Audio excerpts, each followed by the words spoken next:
Ladies and gentlemen, you join me in the first part of our long-term, zero-nonsense review of the Eurogrip Protorq Extreme steel radial tires.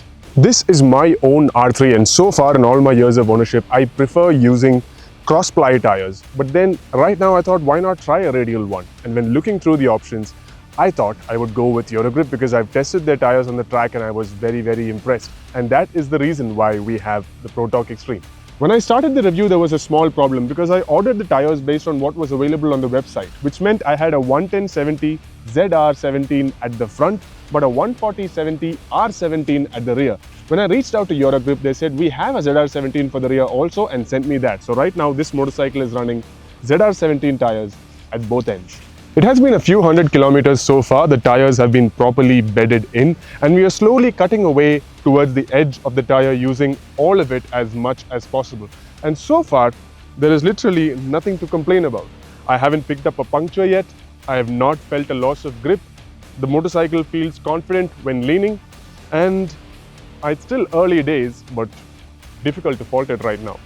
Grip around a corner is one of the reasons that I chose these tires for my own motorcycle. But after living with it for a few hundred kilometers, I've also come to appreciate the kind of grip it offers when going in a straight line and when powering out of a corner.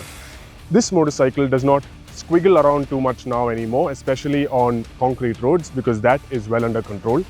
Furthermore, I must also appreciate the braking effort. The one thing I don't like on my R3 are the brakes. I feel that these brakes are not good enough for how fast this motorcycle is. But now I have a little bit more confidence because I know that these tires give me maximum grip.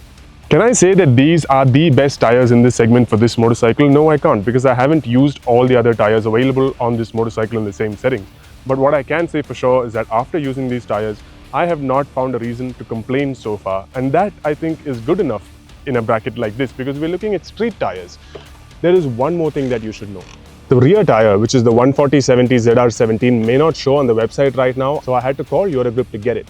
Right now, I think this one is 5,000 rupees plus, and that one is close to 6,000 rupees. So effectively, you get both as a set for roughly around rupees 11,000. But if you want the ZR17, then you will have to write to Eurogrip or go to your nearest dealer and ask them to order it for you. Like most things, tires also have a shelf life, and that depends entirely on how that tire is stored. So if you're buying off an e-commerce website, make sure it's somebody you trust, because if they haven't stored the tire properly over the past 3 or 4 months, then of course it can take away years from its shelf life. That said, I prefer going to a dealership, looking at the tires and buying it myself. There is also a date and month stamp on the tire, so look at it and maximize your purchase in terms of value. And if somebody is offering you discounts of up to 70%, be very aware that tire's life may be at its end. These tires will be on my motorcycle until I need to replace them. So at any point of time, if you have any questions, feel free to ask us in the comments and I will get back to you promptly.